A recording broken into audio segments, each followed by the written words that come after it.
we have another session in front of us, and we are running out of time. Thank you for your attention. I know it's much nicer to talk, but the conference has to go on. Obliged.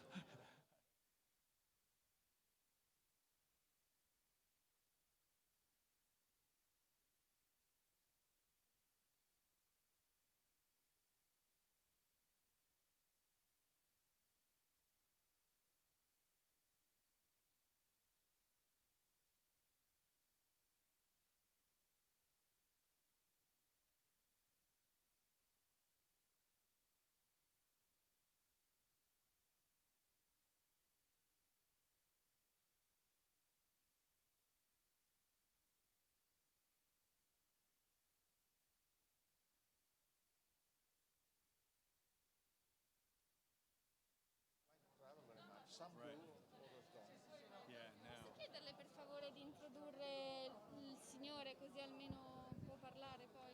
E lui sente che lei può parlare? No, lui è No, il signore è...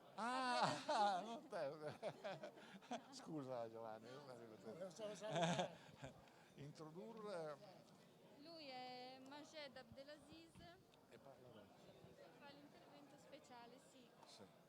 la Lega Araba alle Sì, Nazioni. però bisogna che la gente si sieda. Adesso chiudiamo le tende e si siedono. Sì, perché sennò lo faccio appena si siedono seduti.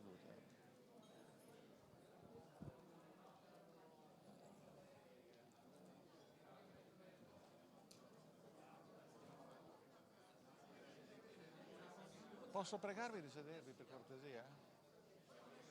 Perché sennò non incominciamo mai. Continuate dopo, tanto vi conoscete benissimo e sicuramente tutto andrà bene.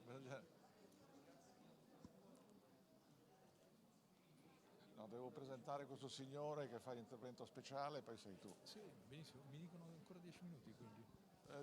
Sì, perché dovrebbe essere, vedi, dovrebbe essere questo signore. Perfetto. Questo signore qua. Eccolo qua. Eccolo qua. È il rappresentante della Lega Araba alle Nazioni Unite. E i marocchini ci hanno chiesto di fare. I am very proud to introduce to you Majed Abdelaziz, who is the permanent observer of the Arab League to the United Nations in New York. And I'm sorry that because of the lockdown, we would have liked to have you here in person, but this proved to be not possible. And so, but we see you very well, and I think the system works. So I invite you to make your remarks, sir. Thank you very much for being there. Thank you very much for hosting me, and thank you for the NATO Defense College Foundation, and particularly to its president, Ambassador Minuto Rizzo, for hosting this important high-level conference on Arab Geopolitics 2020, the Middle East, what kind of future? I hope it is a bright future.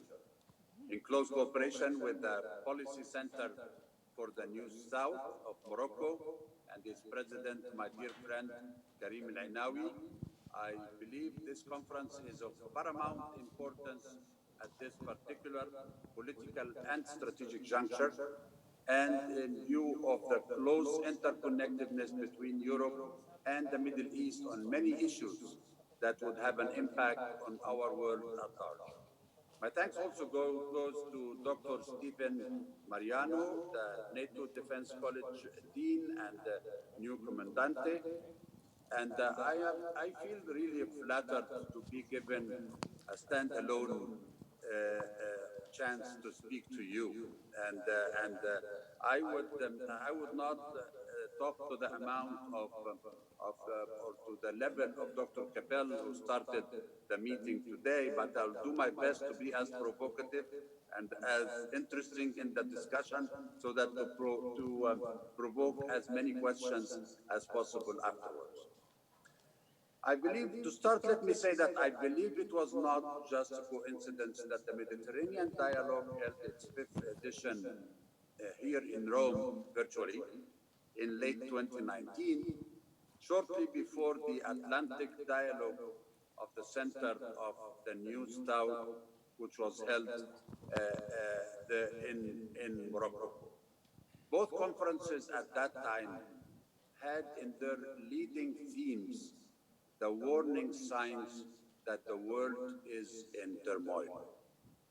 American withdrawal from many multilateral and bilateral commitments, including major withdrawals from applying international legitimacy rules on our Arab issues, most importantly, from its role as an honest broker between Israel and the State of Palestine, and replacing this role with a peace plan of its own that provoked international opposition.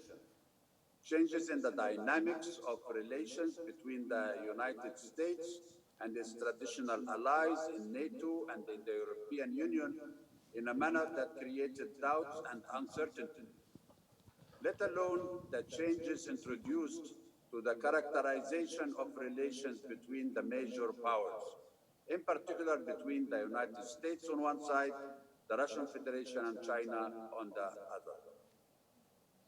As the Arab world is just a small part of this evolving world with all the surrounding environment, I would assume you all would accept me to say that the Middle East is in turmoil as well.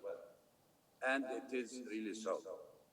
The analysis I will provide of the current situation globally, regionally, and sub-regionally does not reflect any official position of the League of Arab States, whom I have the honor representing at the United Nations in New York now. Neither my own country, Egypt, which I had the privilege of being its ambassador to the UN after about 40 years in diplomatic service, nor it represents the UN itself, which I was honored to work for 5 years and to deal exclusively with the African side of the work of the organization. What I'm going to talk about stems from the accumulated experience nationally, regionally, and globally over the almost those years of diplomatic and political experience, with a forward-looking vision that takes into account the inherent relations that connects Europe in general and NATO in particular with the Middle East region and from a geopolitical angle. To start, let us all agree that multilateralism as well as regionalism are in real crisis. The failure of the United Nations Security Council to deal with critical issues relating to maintenance of international peace and security is quite evident. In the last 2 weeks alone, veto power has been cast and used to prevent the adoption of resolution after resolution, merely deciding to extend the opening of crossing points that are needed to deliver humanitarian assistance to alleviate the suffering of the Syrian people. The power struggle in dealing with this issue between different powers was obvious, but this time it was using the suffering of innocent civilians by both sides to score political gains. In the meantime, Security Council was debating the Iranian nuclear file without any conclusive results, particularly with regard to the JCPOA, while Iran continues its interference in the internal affairs of Arab states in the Gulf, in Syria, Lebanon, Iraq, you name it, and continue as well its support to the Houthis in their attacks on Saudi Arabia, in Yemen, and on the coalition forces supporting legitimacy, in complete defiance of Security Council resolutions. Tensions are also rapidly building up in Libya, where the fight against terrorist groups and jihadis is turning into foreign interference, but upon request of both sides of the Libyan crisis. And the victim will only be the Libyan people, who will have to pay the price for settling scores between European partners and between some of them and their Arab partners, depending on who they support. And even more turning into into one member of NATO claiming a share of the wealth of Libya and a share of wealth in the southern Mediterranean economic revenues of Arabs and others, and other NATO fellow members. All this within paralysis in the Security Council as a result of different alliances for different reasons. Moreover, and since the resignation of Ghassan Salame, the Security Council has been consulting for almost 4.5 months and unable to agree on a nomination for a new leader for the UN mission in Libya, putting the peaceful settlement efforts at risk. Turning to the League of Arab States, the oldest regional organization that has just celebrated its 75th anniversary on 22nd of March this year, way before the UN will celebrate its 75th birthday next October. League of Arab States is willing, ready, but not able to play its desired role in dealing with the current turmoil in global affairs and its implications on its regional efforts. Here, I would like to stress again that my views are only mine and neither that of the Secretary General nor of the League itself. This inability could be attributed to several factors. Some of them are institutional, emanating from its charter, rules and regulations, which prevents resorting to vote in settling any issue. And the rule of unanimity is the basis for work. And relieves member states who express reservations on any of its resolutions or statements from the responsibility of its implementation. This is in a classical application of the national sovereignty principle by each of the member states of the League, which has and continues to be the basic principle for our operating scheme due to different factors. Those factors include primarily changes in the dynamics of Arab leadership after the disappearance of many Arab leaders as a result of the so-called Arab Spring, which changed the classical leadership scheme in the Arab world. As you all know, up till 2010, the Arab affairs were usually conducted through informal high-level contacts under the joint supervision and leadership of Egypt, Saudi Arabia, and Syria at the last part before 2011, reflecting the diversity of our Arab world between North Africans or the Maghreb region and the Sham region or the Mashriq, and the third is the Gulf states known as members of the GCC. But the 2011 uprising, with its different motivations and dynamics in different countries, came with serious ramifications that shattered most Arab societies, increased the appetite of some Arab countries towards playing more of a leadership role that does not correspond to their capabilities and against the will of other Arab countries. This in itself created a rift between groups and individual states in our region that had its negative impact on the ability of the League of Arab States to reach Arab collective actions and decisions, particularly on issues pertaining to maintaining regional peace and stability. This problem was exacerbated by the lack of formal structures in the League to handle effectively the peace and security issues, as well as the weak financial structure of the League, which limits its ability to undertake those responsibilities. And I would venture to say the lack of unified political will to allow the League to play this role against the sovereignty of its member states. All that, coupled with the feeling of insecurity resulting from the lack of effectiveness on the multilateral track of the United Nations in dealing with Arab security concerns, provided the reasoning for an unprecedented military build-up in the past few years in our region. It resulted also in an increase in the number of foreign bases on our lands, as well as strengthening of other bases in place already there. This build-up was not necessarily directed against neighboring Arab countries, rather than building increasing deterrence against foreign interventions from both Iran, Turkey, and others on one hand, as outlined in many summit and ministerial resolutions by the League of Arab States, as well as interventions from other powers and actors bumping into each other on the Arab lands as well. What must be noted here is that most of those build-ups are coming from NATO countries within their alliances and excellent relations with Arab countries, and that many of those parties fighting on the Arab lands are also NATO countries, either confronting each other or confronting those who has been considered as rivals in the past.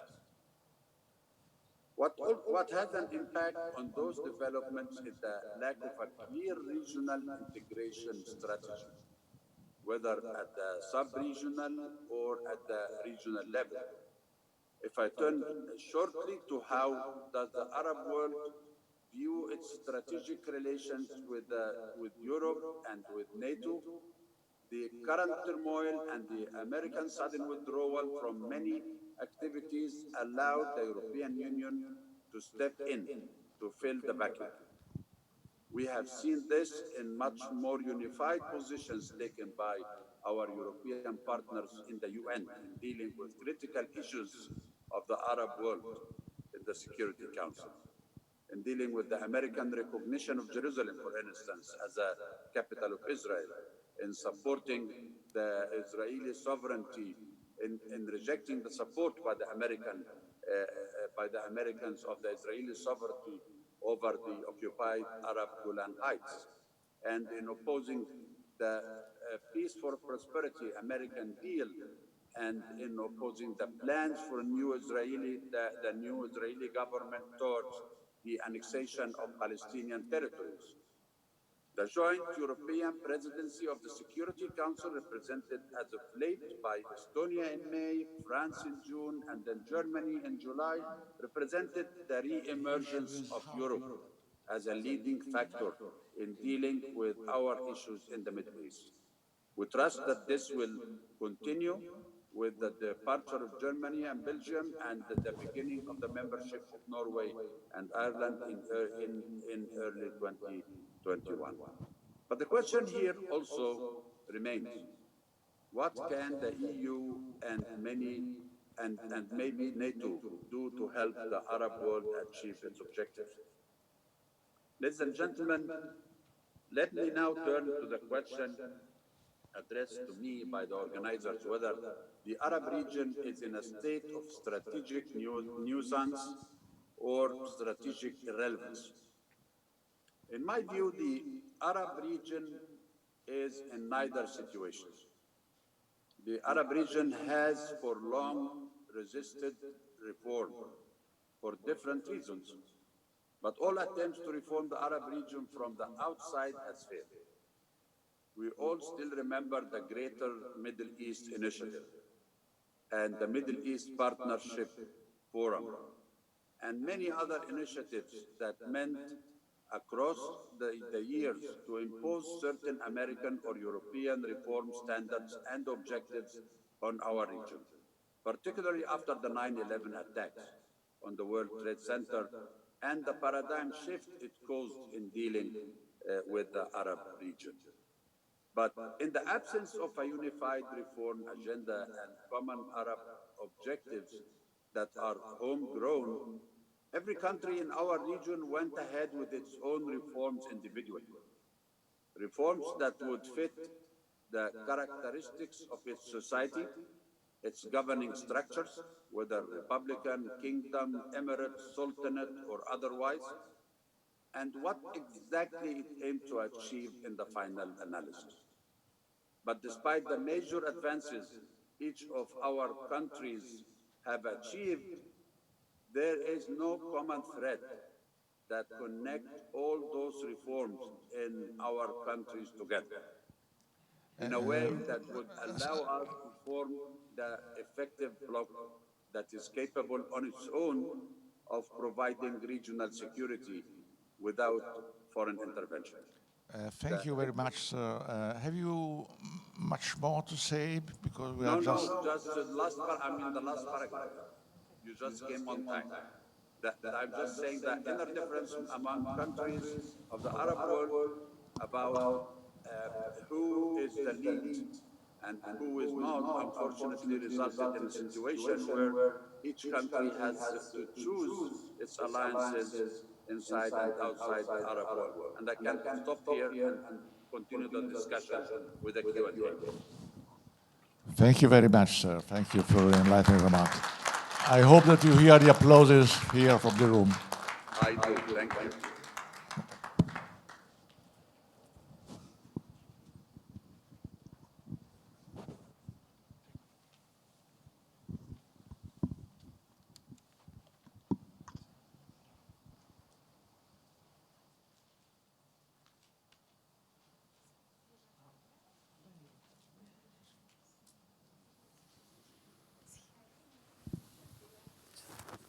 Dove mi devo mettere? Ok, perfetto, grazie.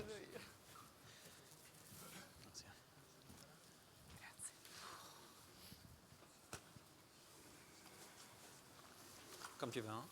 I don't know how, perhaps Okay. Okay. Can we... Good evening. Thank you to all of you for being here, and thank you to our distinguished panelists and to President Alessandro Minutorizzo for promoting this meeting, and also to the NATO Defense College Foundation. As we can read on the background policy paper, and also as you listened before, Middle East is in turmoil. And despite the exception of Tunisia, in the vast majority of the cases, the whole guard has been successful in neutralizing the revolutionary rise of 2011.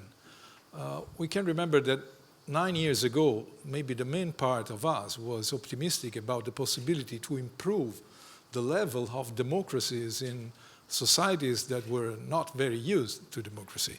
But the analysis that we can do now is very different from the one that was very frequent to listen in the past. But anyway, we saw important protests in 2019.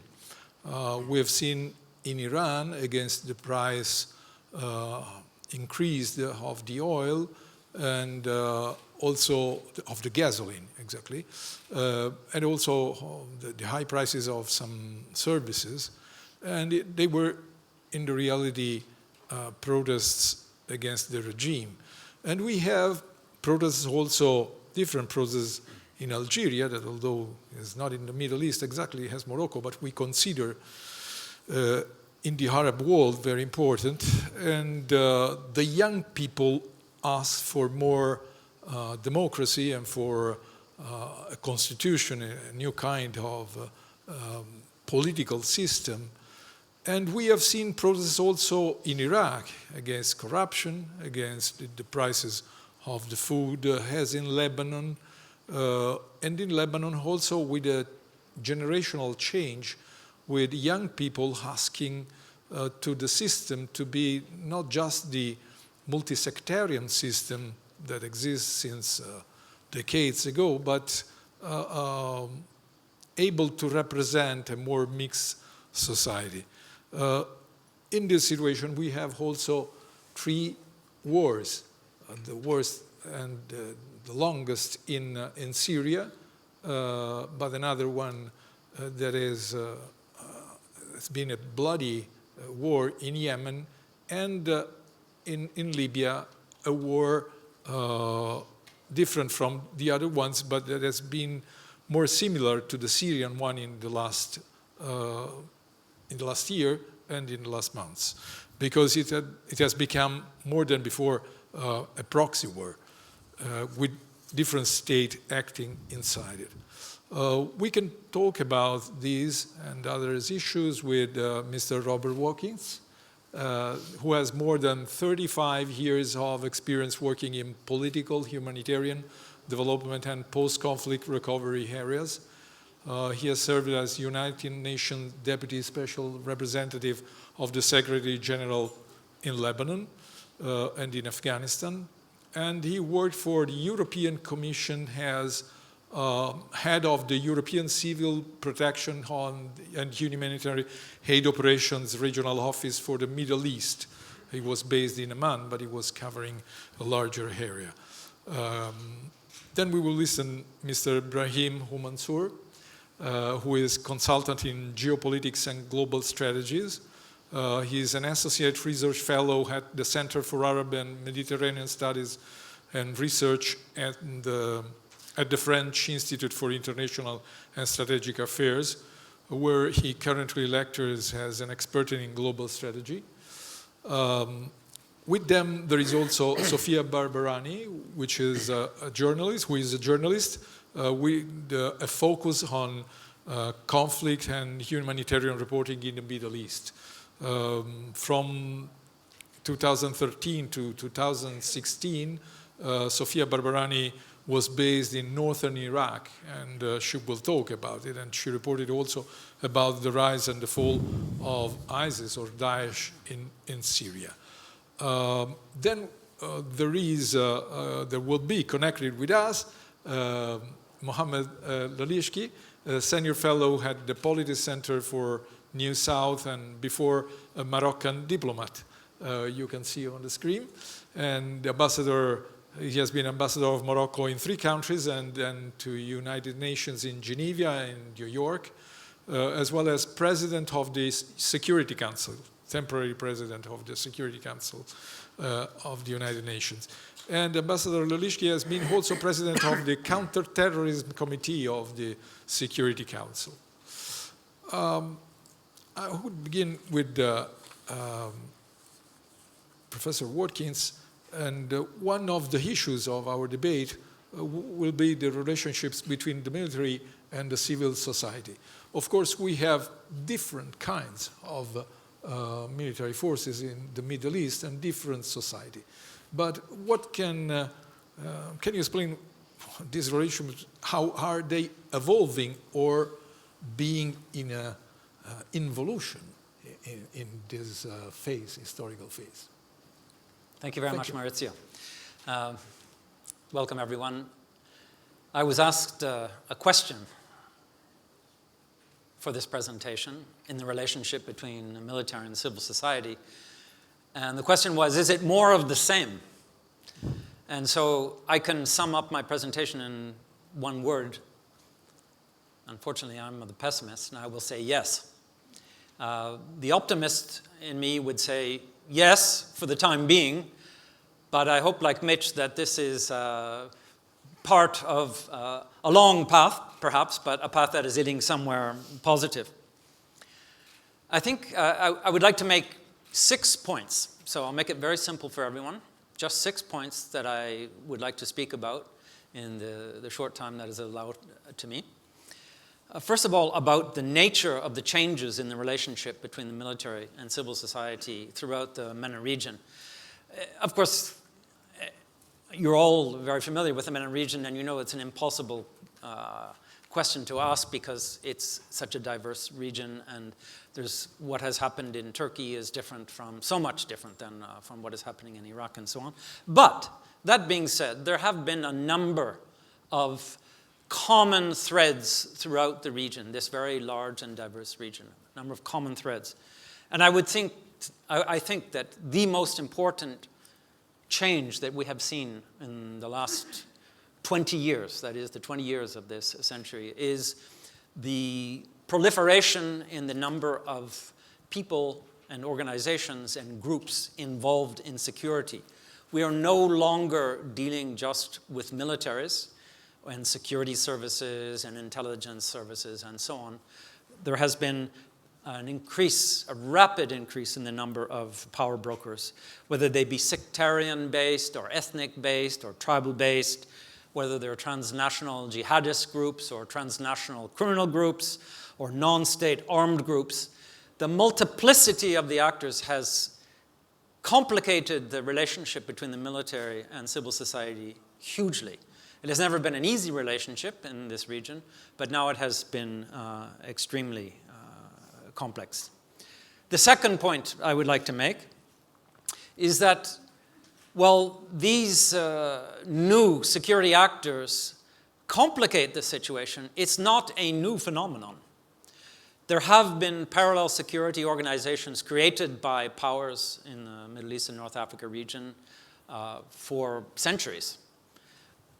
The point I want to make is that this has happened very quickly. The rate of multiplication has changed since the beginning of this century.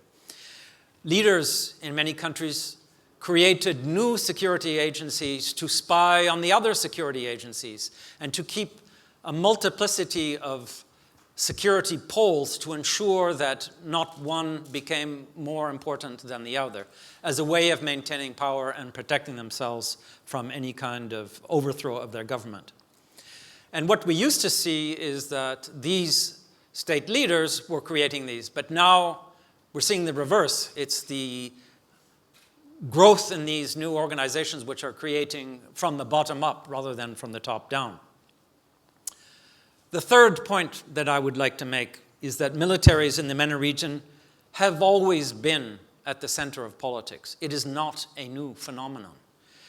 It has varied considerably from country to country, and it has changed over time, and it is constantly in evolution, as one would expect in such a diverse region. Militaries were behind the rise in independence movements in the post-colonial period. Militaries were involved in subsequent coup d'etat, which took place after colonial powers were removed. The kinds of armies that exist in the Middle East and North Africa region are very diverse. Some are professional armies, some are based on merit and others on ethnicity. Some are former rebel groups which were opposing either a colonial power or an installed regime and then took power. So there's many different kinds. The fourth point I would like to make is that just as the political responses to the popular movements that have been taking place since 2011 have been varied throughout the Middle East and North Africa region, and the outcomes have been very different, so too have the military's responses varied from one country to the other. What we are seeing now is militaries are either in power or behind the power. But militaries remain central in most Middle East, North African countries. And I could go to a number of details, but I don't think time will permit. Militaries played a decisive role in forcing some dictatorships to end in several countries, Egypt, Sudan, Algeria, Tunisia. But in many cases, what we saw was not a real change, but a change in leadership and the military backing a different leader. So while there was an apparent change, militaries very often remained in control. But as I said earlier, sometimes from behind the scenes. And in other countries, particularly in the Gulf, we have seen the military have remained very loyal to the powers that be. The fifth point I would like to make is that the balance between civil society and military remains essentially the same, in spite of all of these changes. That is to say that civilians who are seeking power in the region will have to find a way to accommodate with the military. That is either for strategic purposes or they're just being very realistic about wanting to stay in power. Without support from the military, they will not succeed. And as I mentioned earlier, the military can stage democratic transitions while making pacts with those civilian leaders that they may have in many cases already pre-selected, giving the appearance of a democratic transition. Militaries still, in most countries, present themselves as defenders of the nation and the preservers of national identity. Most new informal security sector actors that I mentioned earlier, the transnational jihadist groups, the transnational criminal groups, the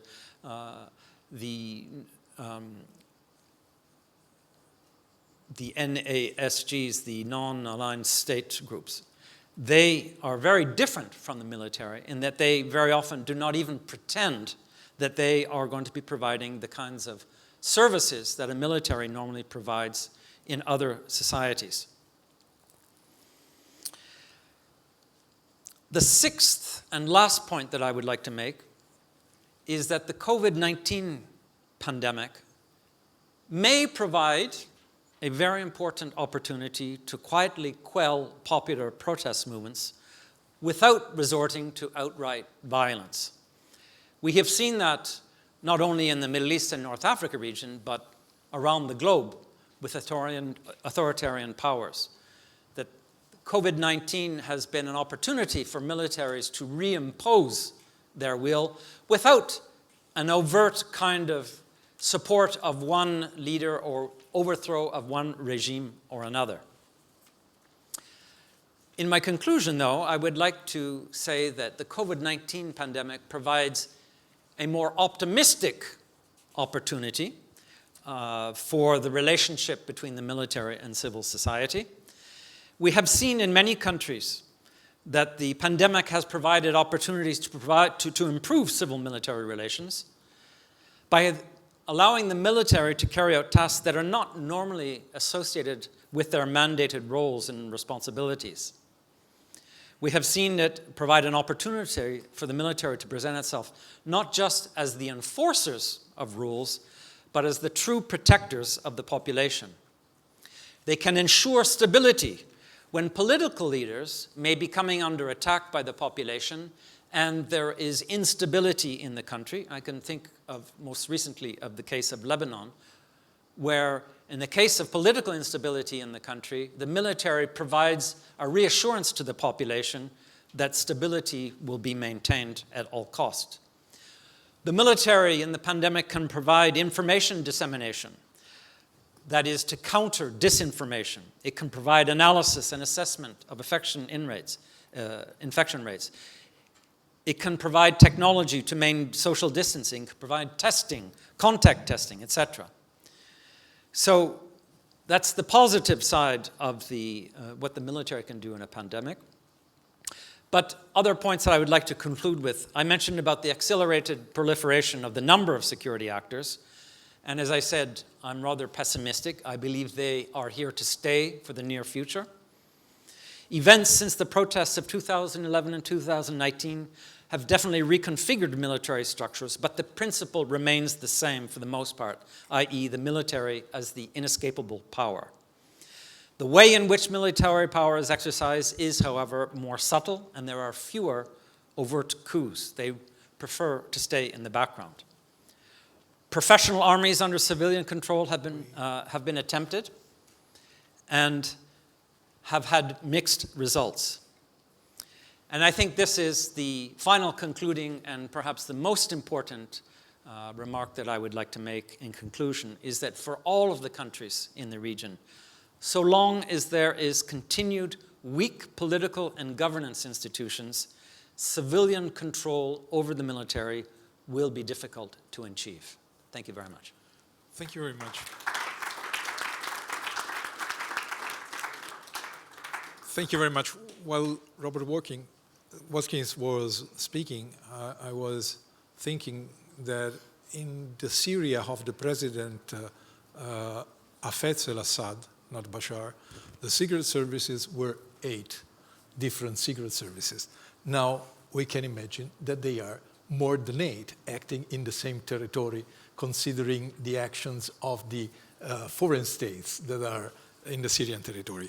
So I would ask to Professor... Those are the 8 that you know about. The known ones, yes. I would ask to Professor Brahim Homansur, which other kind of subjects we can have in this moment, and especially in a moment in which the borders are less important than before, all over the world, for the possibility of the new technology to allow communications between countries without respecting the geographical borders, the physical border, but also in the Middle East with violations of borders in some areas and the difficulty to protect some borders. And we have there 3 collapsed states, at least collapse in Syria, collapse in Libya and trying to rebuild it, and collapse in Yemen too. We have several of non-state actors. The main, famous of them is the Islamic State, that has been for a while a state, and then it's now in a different condition, called as Daesh or ISIS. But there are also other kind of non-state actors, and not all of them can be bad actors. Can you explain something about what's going on in the societies? Yeah, thank you. So it's a pleasure to participate to this in this conference. I would like, of course, to talk about non-state actors or players, both violent and non-violent, or armed and non-armed state actors. The MENA region, in 2 decades, the MENA region has experienced the proliferation of non-state actors across the region, who, with a significantly growing importance, whose influence has been strengthened or enforced by the rise of regional powers and soft power in general. Amid the decline of multilateralism, of course, with or by non-state actors, I include a wide range of actors, of course, from terrorist groups into NGOs who do, as you said, positive actions. With, of course, let's start with the armed non-state actors, of course, with the growing influence and weight, of course, of armed non-state players in the region is today threatening the stability of the whole region and beyond. The reasons for such developments are, of course, many.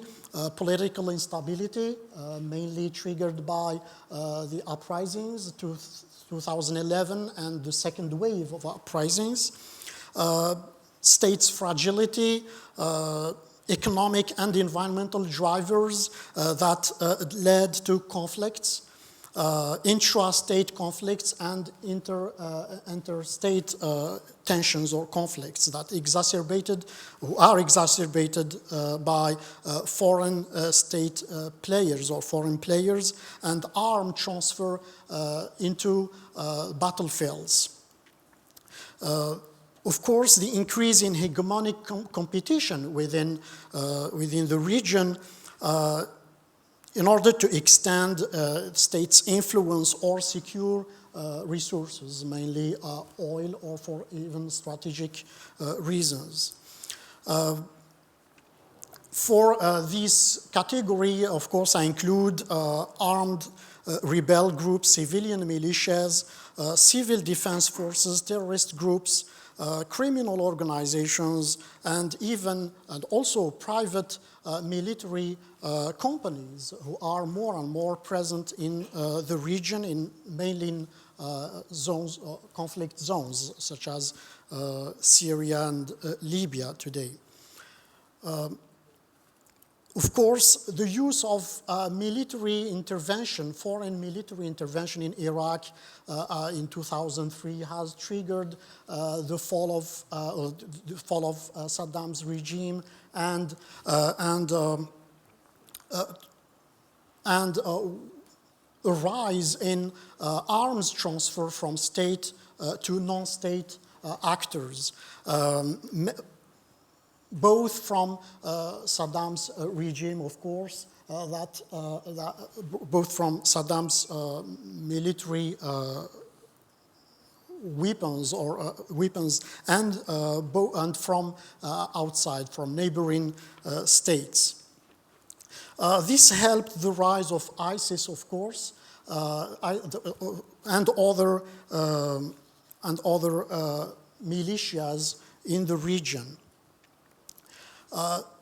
The 2011, of course, uprising that was followed by intervention and foreign support of non-state actors within different countries, Syria, Yemen, and in Libya, the Houthis in Yemen, of course, and in Syria and in Libya and Syria, of course, has led to the rise of new non-state armed actors, violent or extremist actors, and the presence of, as I said, private companies, as well as strengthening, this led also to strengthening of long-standing non-state actors such as Al-Qaeda, who were present there, and the Houthis, for instance, in addition to Hezbollah in Lebanon. Arms transfer to non-state actors, of course, just to give, to give some numbers, after the Iraqi intervention, 4.2 million small arms and light weapons have been transformed from military to armed non-state players. Of course, this includes the stockpile leakage in the country. The same scenario in Iraq happened with Libya, that has become today a hub of illicit arms trade, which, of course, today has taken a new stage with more sophisticated arms transferred or are flowing into this zone. Of course, several countries today are accused by the UN investigations of being involved in the arms sales to Libyan actors, especially after violating even the UN arms embargo. Even after the signing of Berlin, or the signing of a ceasefire, and as a result of the Berlin Conference last January. As a result, of course, 2 minutes? Yes, oh. Okay, so what is threatening the region is two perhaps points. The presence of mercenaries from Sudan, or coming from Sudan, Chad, Syria. There are about 5,000 Syrian are estimated to join both GNA and pro-Haftar militias. Then there is the second phenomenon of hybridization between militant groups and terrorist groups with criminal organizations, and this makes the fight against terrorism even more challenging, as this stressed, of course, by the use of terrorist groups, international terrorist groups such as Islamic State, of local demands, local legitimate demands, in addition for recruiting, of course, strategy. I would like, of course, to mention the non-violent states, just actors, non-state actors, just to bring some optimism, of course, civil society grassroots movements as a result of the uprisings in 2011 and the recently 2019 has brought a new form and new dynamics that helped to the emergence of a plethora of militant groups and the organized groups, NGOs, political parties struggling today or fighting today for equal rights and against corruption, etc.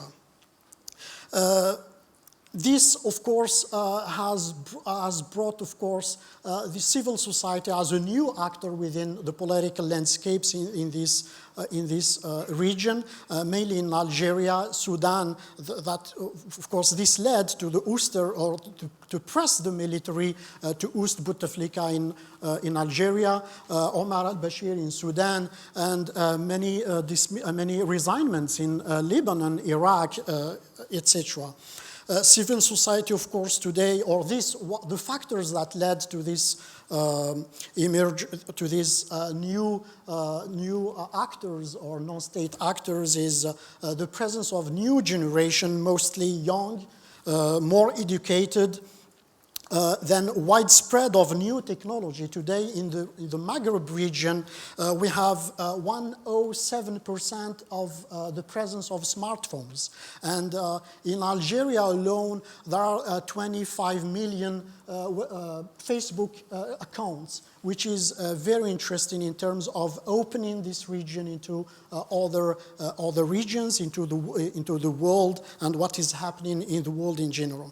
There is perhaps the last point I'd like to mention is as non-state or non-armed non-state actors is businesses.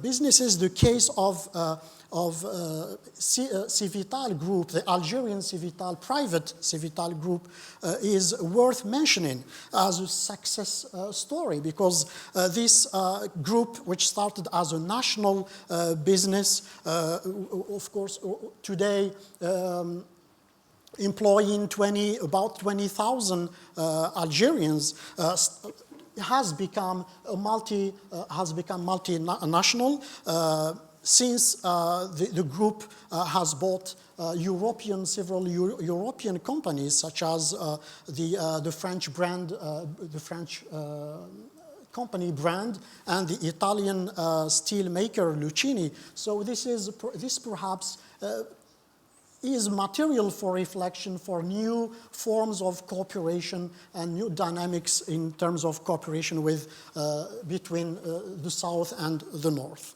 Thank you. Thank you very much, Professor Humansour.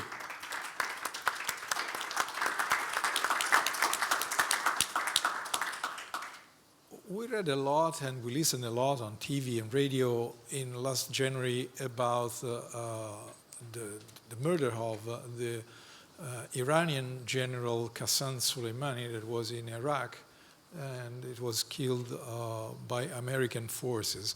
But we read a lot of, really not too much, about the Iraqi society in this phase. And I would ask to Sofia Barbarani, who has been for a long time in Iraq, what's going on there. We have a younghood with a terrible amount of unemployment, up to 40%, especially in the educated young people. And we had protests also there against the corruption, against the regime.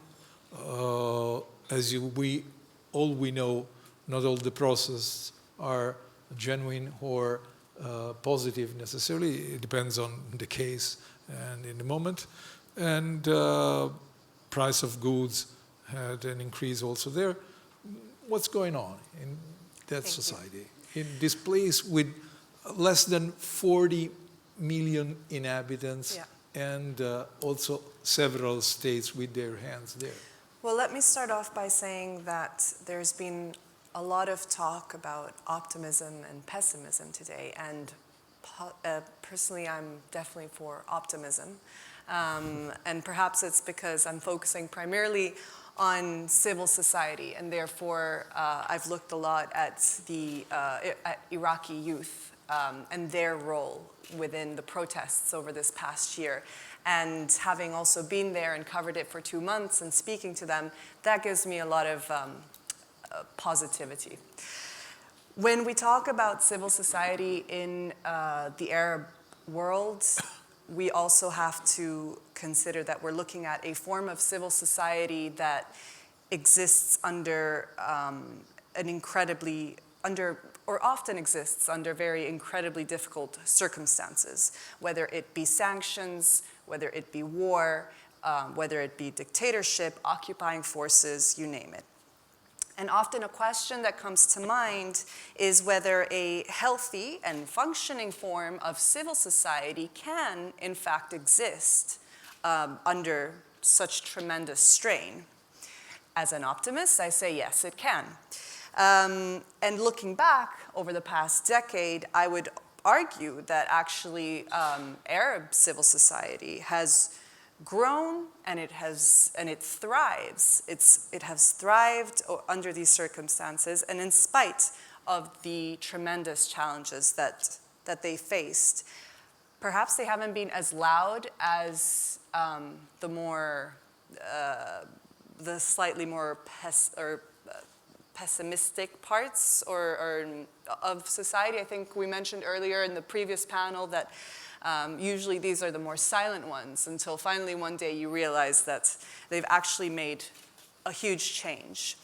However, I also believe that the kind of civil society that we've seen come together over the past decade are not necessarily those that are defined by Western standards. So often they're not viewed as what we would see civil society groups.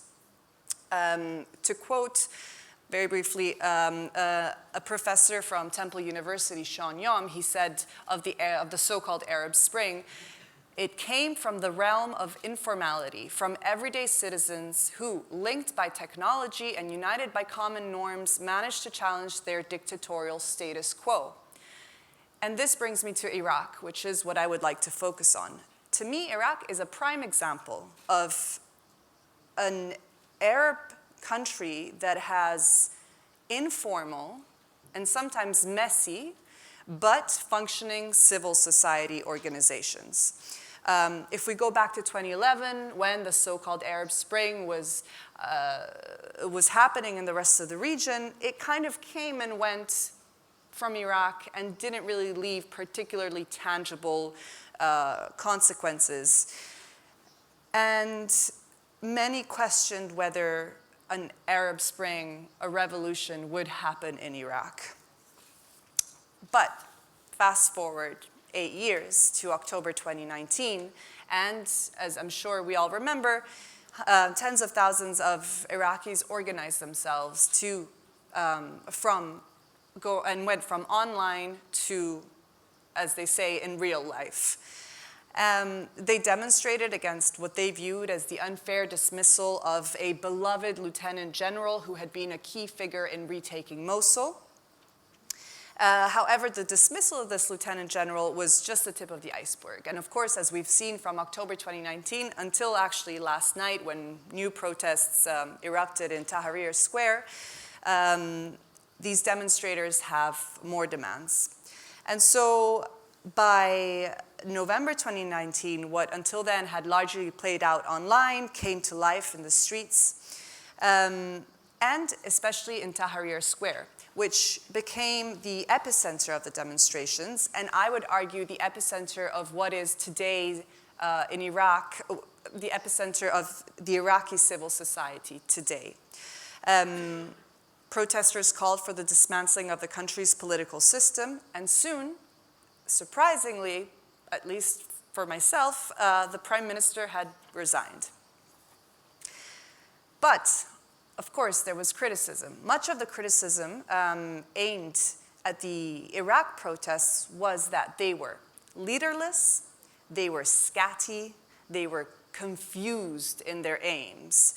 All of this suggesting that Iraq didn't, in fact, have a functioning civil society, just a lot of anger. I strongly disagree with this. In November, at the height of the protests, I took one look at Tahrir Square, and I found a civil society that was well and healthy. Civilians from all sides, all parts of the country, all sides of the country, the various factions that everyone talks about, they'd gathered under a single banner. And whilst it was largely leaderless, there was a coherent list of demands, including, as I said, the end to what they view as a corrupt political elite, mass unemployment, and they wanted a return of basic services. Civilians were organizing themselves in a country where an inefficient government had been unable to provide for them. And as I said, this was particularly clear in Tahrir. Just to name a few things, there were medical tents peppered all throughout the square, food distribution, cleaners. I had never seen Baghdad so clean. Makeshift prayer rooms, even hairdressers, open air libraries, art. It was truly a functioning state within a dysfunctional state, and this was a result of civil society organizations that had come together under a single banner and a single aim. Of course, what started happening was the systematic kidnapping and torturing, as well as murder, of hundreds of activists and demonstrators. This, to me, is also proof of the momentum that they've gained. They have now become a threat to some parts of the government and also non-state actors. Just this month, we saw the killing of a well-known analyst, and I'd say a week ago, the kidnapping of a German artist who resides in Baghdad. Both of them supported the protests. Most recently, activist Omar Mohammed, who you probably know as Mosul I on Twitter, tweeted, "It's obvious, and we have been saying this for years, that the militias have started a systematic campaign to uproot the civil society in Iraq by killing and kidnapping the civil activists." To me, the continued need to target civil society activists is proof that civil society is functioning and powering through these challenges. Overall, I see an Iraq that has used its civil society organization to forward political change in the country, a political situation that has been stagnant for far too long. A civil society that hasn't tired of fighting and continues to change and improve rather than be silenced.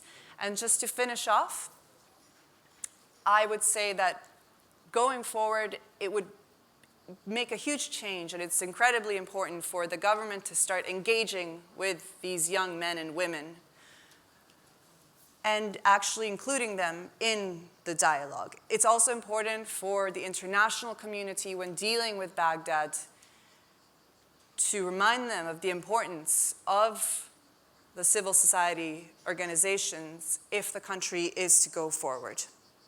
Thank you very much.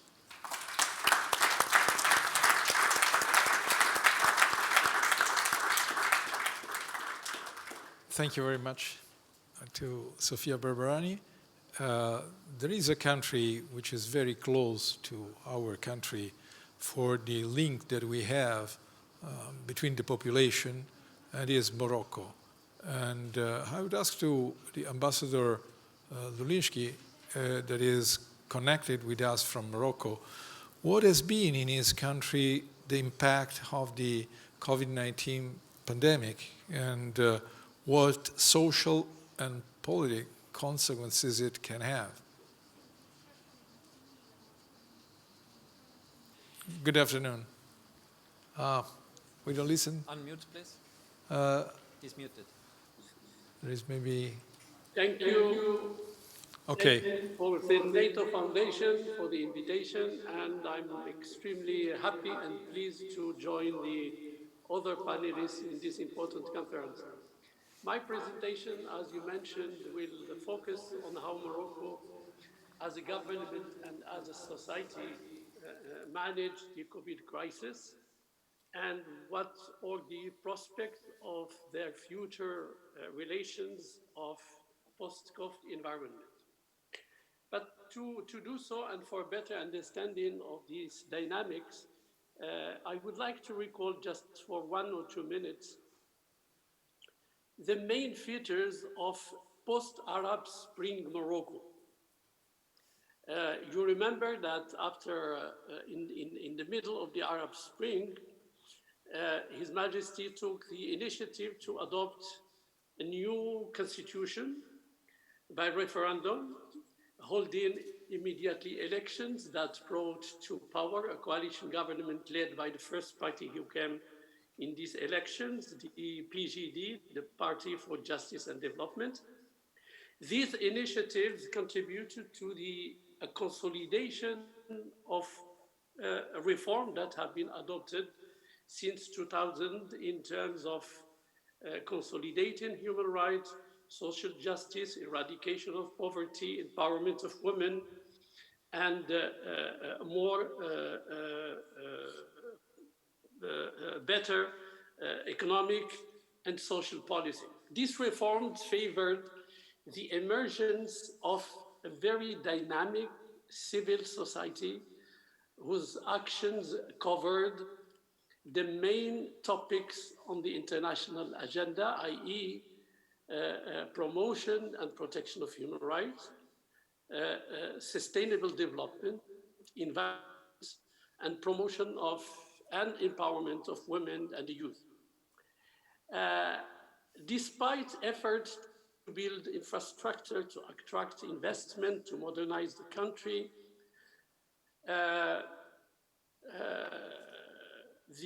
Morocco did not develop at a sufficient rate to create enough jobs for young graduates for university schools and training centers.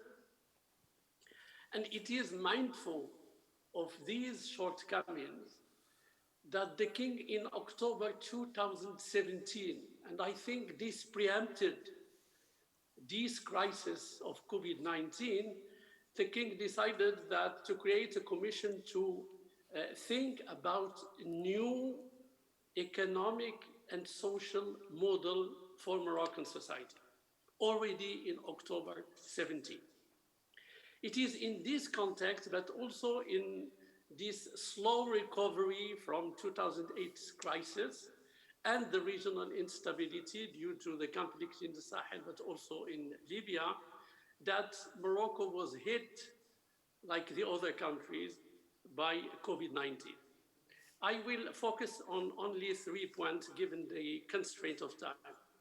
How the state and society in Morocco reacted, what is the impact of COVID-19 crisis, what are the gains, and what are the shortcomings.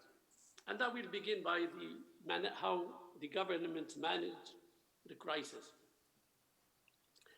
I will respond to that by being inspired by the saying that says when you don't have the means, the means of your politics, you adopt the politics of your means. And I think this applies to the government of Morocco. The government was mindful of at least 3 or 4 elements that determine the choices and the nature and the scope of the decisions taken. First, the insufficient healthcare system in Morocco. 25,580 doctors, which come up to 7 doctors for 10,000 Moroccans, while the average, according to WHO, is 1 doctor for 650. 2, the necessity to prevent an overwhelming figures that could challenge the capabilities available in Morocco. 3, the responsibility of the government to protect citizens, but at the same time to avoid breach of public order. And finally, an adoption of an approach with a view to trying at least to gain the minds and the heart of the population. So taking into account all these parameters, the government followed, I think, the patterns of other governments in terms of measures, but let me just highlight a few. First, there was the decision of the government to ensure a stock of 12 million masks and to adopt chloroquine as a medicine to deal with the COVID-19. Two, an early sealing of the borders. Four, an early establishment upon the instructions of His Majesty of a fund with $3.2 billion in order to deal with in order to enable the Ministry of Health to equip the hospitals. Secondly, to give financial assistance to the most vulnerable.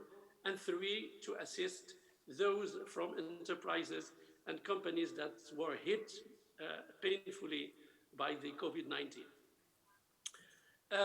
Four, distribution of stipends to millions to 2.4 million families, and the implementation of science-based strategy of communication with the society.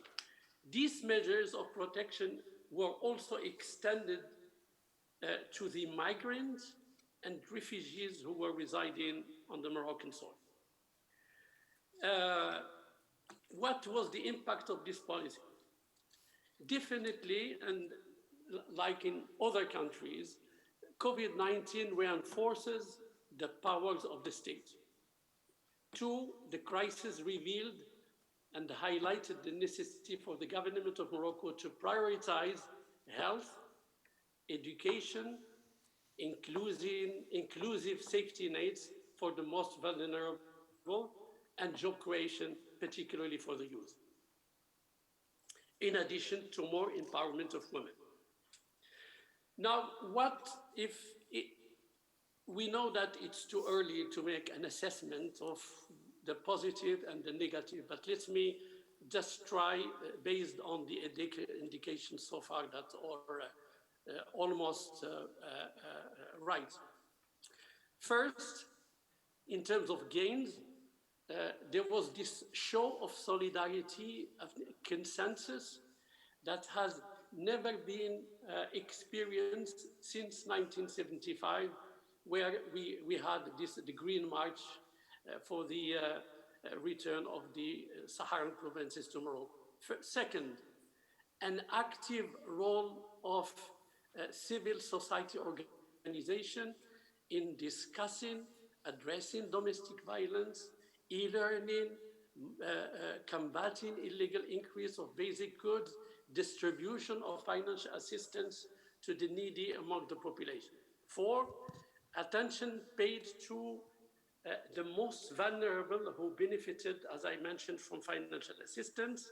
Five, the ability of the Moroccan state and society to come up with digital solutions, and in terms of ventilators, in terms of masks, in terms of converting some industries to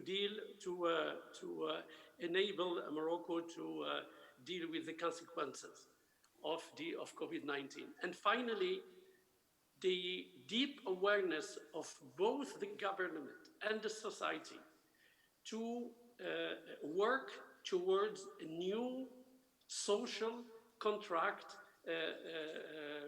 taking into account the lessons learned from this pandemic. In conclusion, one cannot isolate the assessment of the impact of COVID-19 and the future perspective, in isolation of the Euro-African dynamics, which or in the immediate neighborhood for Morocco. And here I cannot but emphasize the need for the member states of the Maghreb to, again, to revisit the merit of integration and economic complementarity that if it was achieved, I'm sure that it could have avoided to the region the intervention of extra regional powers.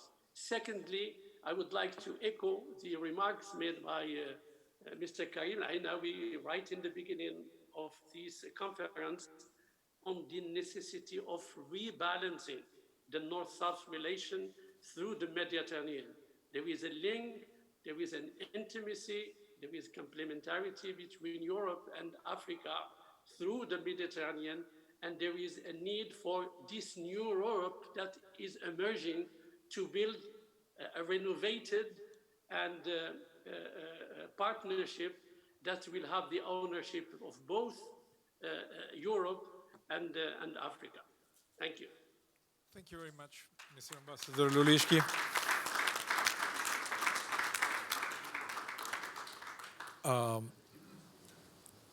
Mr. Ambassador told us that the demand of the state in Morocco is increased, and probably this happened also in other countries, also in our country, after the first phase of the COVID-19 pandemic.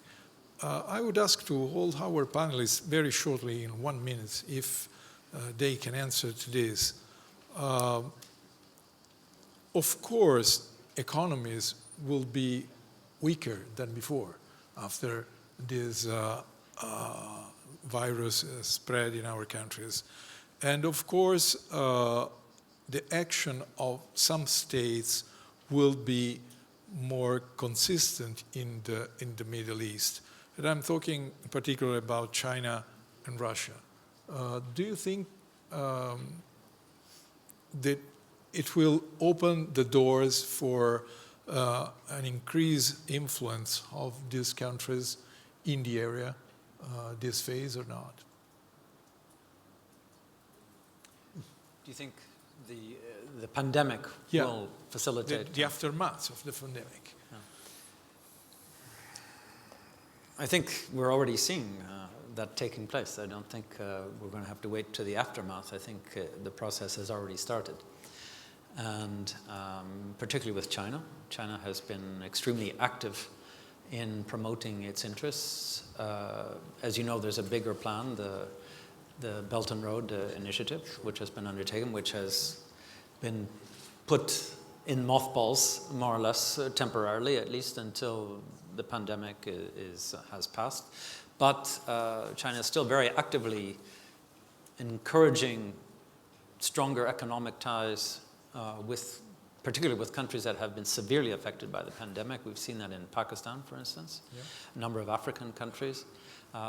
China has been very actively providing humanitarian assistance, particularly public health utilities that are required for combating the pandemic, whether it be simply providing masks or providing more sophisticated rehabilitation kind of equipment for people severely affected. So yes, they're definitely using this as an opportunity, but not only in developing countries. Oh, sure. We're seeing it happening even in Europe.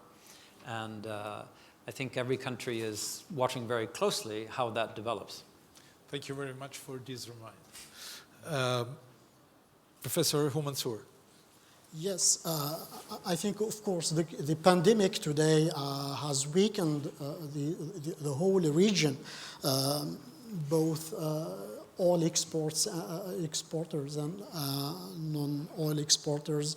As we see, for instance, Algeria was obliged to cut by half the annual budget. So as a result of both the recession triggered by the pandemic and the significant decline of oil prices. The same thing in Saudi Arabia is today struggling. Libya as oil exporters. Of course, other countries such as Tunisia. The problem today is that China presents itself as the unique, perhaps, source of, or second source of financial source for the Middle East economy. I don't say that its influence will be will be certain, but all this will depend on two things or two other actors.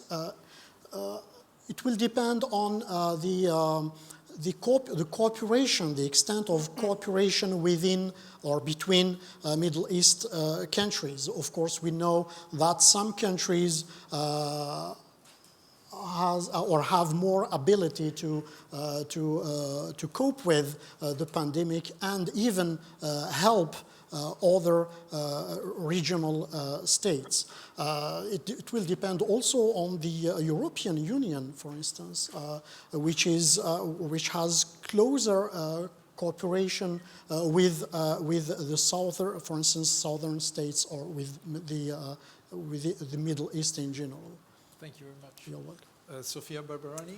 Yes, I mean, I would add that, of course, a weakened state is always more vulnerable or leaves itself open to some sort of intervention from outside. And I would also add that it's not necessarily just China and Russia, but in Iraq, for example, there has been a lot of medical equipment coming in from India recently.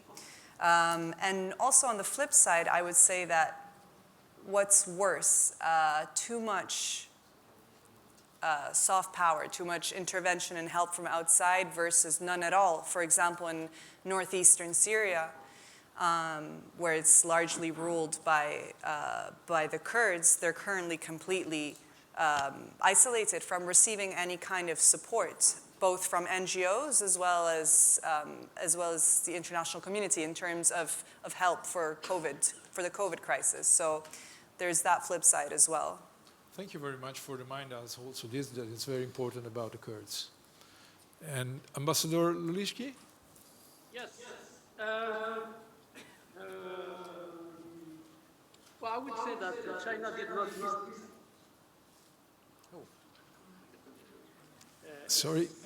Sorry. Can you repeat? We didn't. He's back. Can you please repeat from the beginning?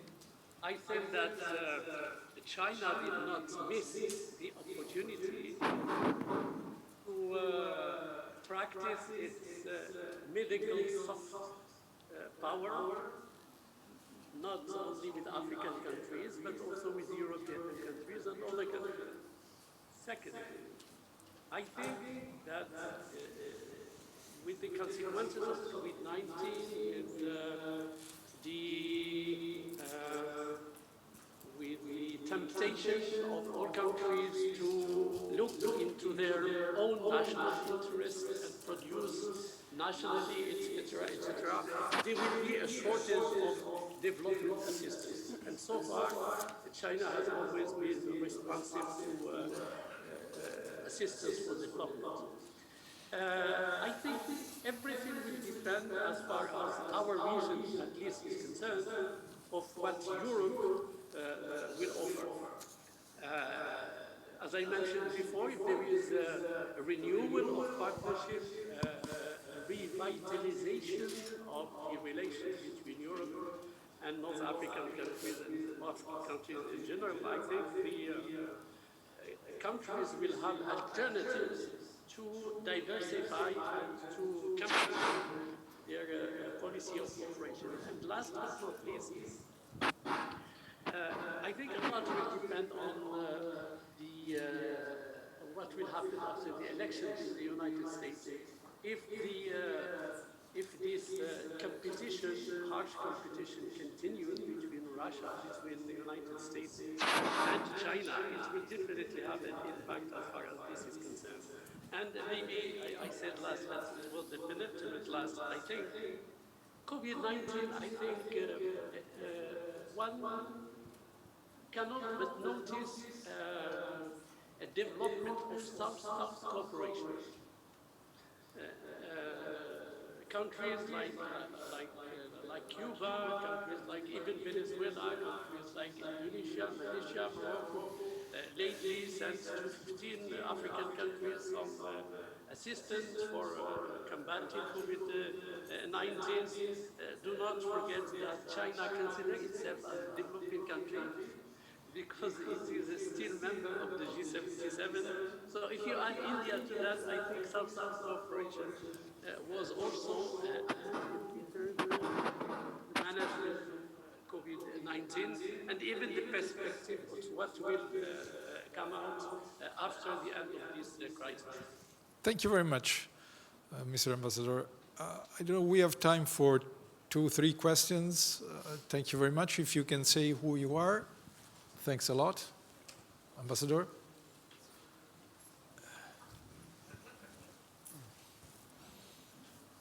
Thank you. I have a very short question for Sofia Barbarani, on Iraq in particular.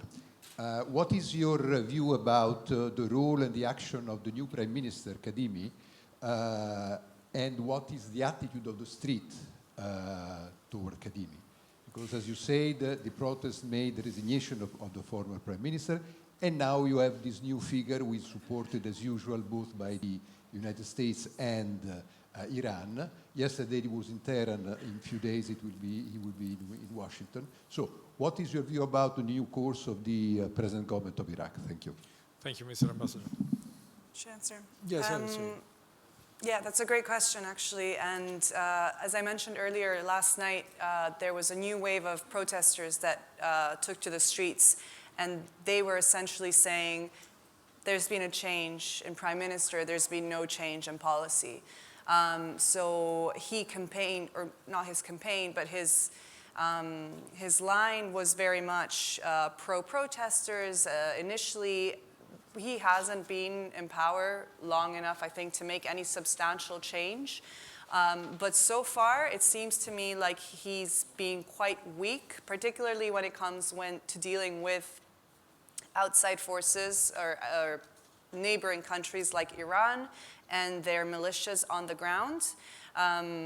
It is widely believed that that it was an Iran-backed militia who assassinated an analyst a few weeks ago, and there has been no consequences after that. So in terms of him dealing with the demands of the protesters for the time being, I would say he's incredibly unpopular, and there might be a new wave of big demonstrations coming up.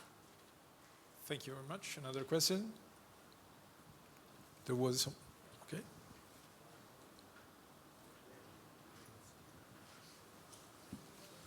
Yes, Maurizio Geri from Three Stones International. My question is for Mr. Watkins regarding the civilian control of militaries in the process of democratization. Do you think which model or which example we can follow? Because Tunisia, as we know, is the only Arab Spring successful situation, but the militaries didn't probably play the big role, and the place where the militaries played the biggest role was Egypt, and finally failed. So do you have a suggestion for some type of, I don't say model, but at least example successful in which the actor of militaries was included in a sustainable democratization? Thank you. Thank you for your question. Could I add on that, because it's very connected to the first, to the former one. Thank you. I'm Stefano Marcuzzi. I'm from the foundation. In light of the proliferation of militias that has been mentioned earlier on, especially in countries like Syria and Libya, and their embeddedness in the social context, would you say that the disarmament of those militias and their reorganization into a national army is still an objective to be pursued by the international community? Or should we come to the conclusion that some countries can simply live without an army? And if so, what consequences can we see for those countries? Thank you very much. Thank you.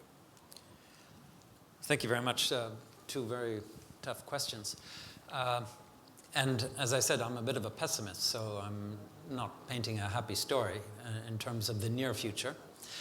I'm a long-term optimist, but a short-term pessimist, I think is the best way of putting it. If we look at the region, two examples that come to mind to answer your question about civilian control over the military. We've seen a situation in Iraq after the American invasion in 2003, where the Americans tried to establish a very structured civilian control over the army, and it failed miserably. And Iraq is one of those examples, and Ambassador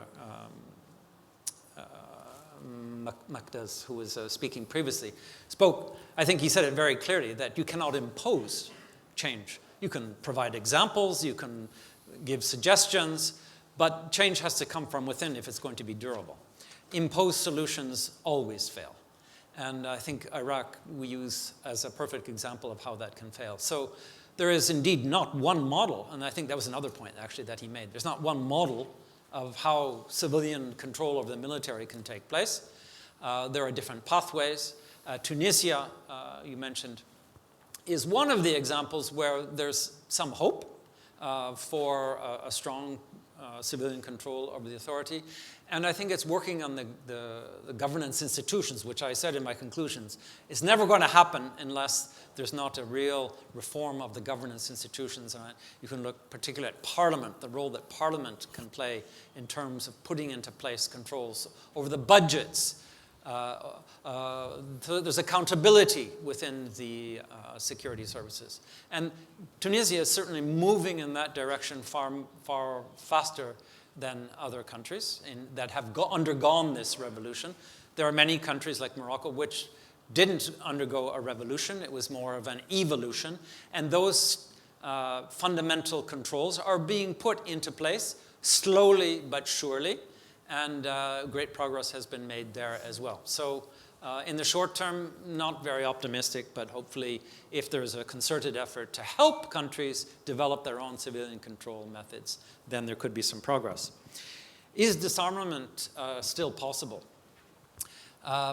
It's interesting, particularly in countries that are in conflict right now in the Middle East, the Yemens, the Syrias, and the Libyas.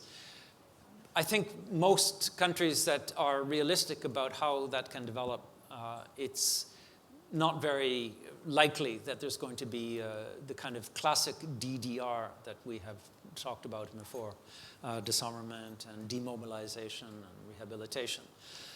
That is an ideal that one can strive towards, but I think in order to be realistic about what can actually be achieved, for instance, I think it's impossible to look at transnational criminal organizations or transnational jihadist organizations being demobilized and integrated into the security forces. There are some militias in some countries which are based on ethnicity, are based on tribal interests, and so on, where there is greater hope for them to be integrated. But the question still comes back to whether regimes are interested in having that happen, because they serve their purposes to maintain them in power. So short term, not very optimistic. Thank you very much. There is another question. So, okay, if they are very fast, we can do both. But first of all, sorry, behind, yes, yeah, okay. Lady first, as usual. Gentlemen.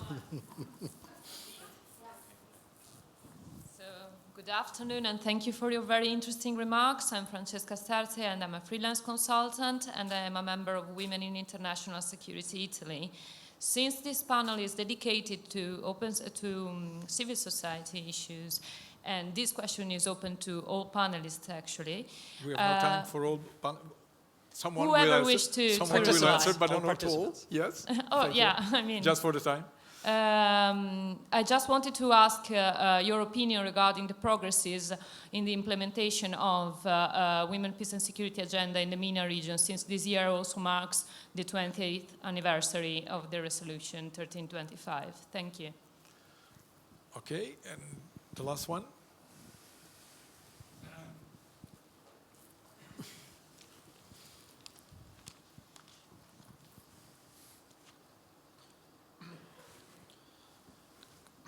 Good evening, everyone. I'm Federico Siragusa. I'm currently working I'm from local administration, specifically in the legal office and insurance claims. I have a question specifically for Sofia Barbarani. If there may have been something that I might have misunderstood. Before you were talking about the creation of healthy, functioning society despite all the malfunctioning going on. However, as is known, Iraq has been tormented by malfunction ever since Iraq has been created by the post-World War I treaties, where every single clan and later every single nation state would satisfy the interests of whoever was their best customer. Before, you said that you saw that that an Iraqi society, a united Iraqi society, was being created, but you kept mentioning Baghdad and you kept mentioning Tahrir Square. Now, were the circumstances that you have illustrated before also empirically verified in other areas of Iraq, such as Erbil with the Kurds, in Basra, in Tikrit, in Samarra, etc., or was it only like what happened in Lebanon, where they would show Beirut that was going on under massive development, while the other areas were left to open neglect? And also, if I can add something a little bit more. No, I'm sorry. We are very late, so okay. I'm sorry. Okay, I can promise that I will tell to Sofia Barbarani if she can talk with you after for 5 minutes after the debate. I'm sorry, but I have to respect the timing. And the floor is yours. Yeah, so just taking it from this last question, no, it wasn't only Baghdad. I spoke specifically of Baghdad because that's where I was reporting from at the time. But based on other colleagues and my own sources on the ground, this kind of unity came together throughout the whole country. However, Baghdad does tend to have a slightly more mixed community, and therefore you really saw people from all ages, ethnicities and religions coming together under this unified banner. And then the first question, women in business, correct?